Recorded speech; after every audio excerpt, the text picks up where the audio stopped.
रेवा ठरल्यानंतर आज पहिल्यांदाच सिद्धार्थाच्या घरी आली होती.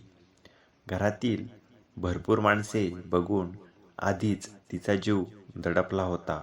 सिद्धार्थाच्या घरात त्याचे काका काकी, त्याची 2 मुले, आजी आजोबा, आई वडील, अजून एक लग्न न झालेले चुलत आजोबा असे एकूण 10-12 माणसे अगदी गुण्यागोविंदाने एकत्र नांदत होती. घरसुद्धा खूप ऐसपैस होते. दोन्ही भावांचा एकत्र बिझनेस होता. वडील आणि आजोबा गावाकडे असणारी शेती जाऊन येऊन करत होते. महिला मंडळ मात्र घरातच होते. घरचा कारभार अजूनही आजी सासूच्या हातात होता. पण तिच्या दोन्ही सुनांना तिने कधीही कोणताच सासुरवास केला नव्हता. एकमेकांचा आदर सन्मान सगळी अगदी आनंदाने राहत होते. त्यात अजून एक मेंबर वाढणार होते. ओळखीच्या मध्यस्थीमार्फत चहा-पोहेचा रीतसर कार्यक्रम होऊन रेवा आणि सिद्धार्थाचे लग्न ठरले होते. रेवाला सगळ्यांची नीट ओळख व्हावी म्हणून तिला आज जेवायला बोलवले होते. रेवा तिच्या मैत्रिणीसोबत आली होती. घरातील एवढी मोठी पलटण आणि त्यांचा चाललेला हास्यविनोदाचा गोंधळ रेवाला सहन होत नव्हता. तिच्या घरी तिचे आईवडील आणि छोटा भाऊ असे चौकोनी कुटुंब राहत होते. आईवडील दोघेही नोकरी करणारे. आईचे आणि तिच्या सासूचे जावेचे कधीही पटलेच नाही.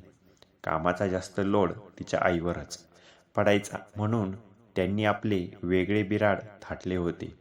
त्यामुळे रेवाला सुद्धा एकटं राहायची सवय लागली होती. आणि आता इथं एवढ्या माणसांचा वावर बघून तिला वाटलं होतं की लग्नानंतर आपलं इथे निभाव लागेल ना. किचनमधला तो 10-15 माणसांचा स्वयंपाक कुठे आणि तिच्या घरात बनवणाऱ्या 4 माणसांचा स्वयंपाक कुठे.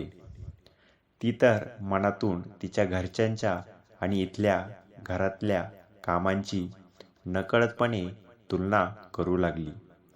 हे मला जमणार नाही हा ठाम निर्णय तिच्या मनाशी पक्का झाला आणि तिने लग्नानंतर आपण वेगळे राहू हा निर्णय लग्नाच्या काही दिवस आधीच सिद्धार्थाला ऐकवला. त्याला तर धक्काच बसला हे ऐकून आणि तिचे त्यामागचं कारणही कोणत्या आणि घरी रेवाला निर्णय सांगितला. पण कोणीही त्यावर चिडले नाही. उलट त्यांनी रेवाची मानसिकता समजून घेतली आणि सिद्धार्थाला सुद्धा समजावले.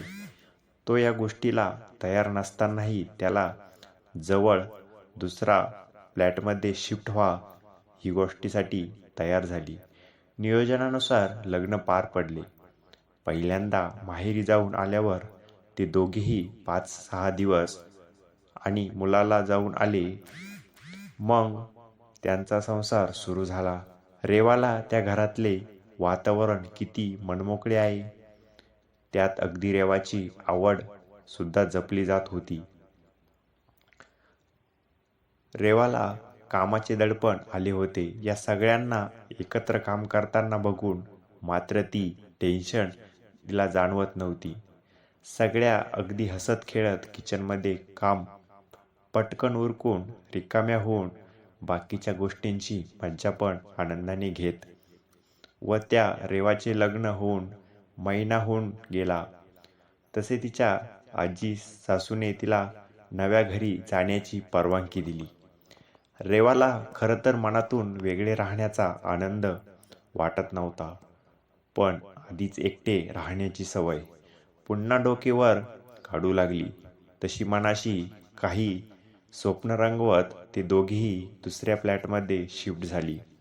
सिद्धार्थाला खूप अवघड झाले होते या सगळ्यांना सोडून जाताना. आजीजवळ जाऊन तर तो रडला पण नेची समजून घातली आणि त्याला पाठवून दिले नव्या घरात. रेवाचा संसार सुरू झाला. 2-3 दिवस मस्त आरामात गेले. नव्या घरात रेवाचा संसार सुरू झाला. 2-3 दिवस मस्तच गेले. तिचे पण नंतर मात्र सगळी सकाळी लवकर उठून सिद्धार्थाच्या नाश्त्यापासून ते त्याचा टिफिन बनवणे, बाकीचे कामं या सगळ्यात तिला स्वतःसाठी वेळ मिळत नव्हता. बाकीच्या कामाला बाई लावली, पण स्वयंपाक तुझ्याच हातचा पाहिजे ही सिद्धार्थाची अट आता तिला साचू लागली. त्यात रोज काही नवीन पदार्थ बनवायचे तिला कळेनाशी झाली. थोड्याच दिवसात तिचे एकटेपणाचे भूत उतरले. तिला घरच्यातच एकत्र हसत खेळत राहणाऱ्या सासू सासऱ्यांच्या माणसांची आठवण येऊ लागली. तिला आधी वाटणारे होते की तिला तिच्या एकटेपणाची ओझे वाटू लागली. शेवटी रेवा तिच्या एकटेपणाला पुन्हा आता आपल्या माणसात परतली. घरातले सगळे खूप खुश झाले. त्यांनी घेतलेला निर्णय योग्यच होता. रेवाला माणसांची खरी ओळख करून देण्याचा उद्देश साध्य झाला होता.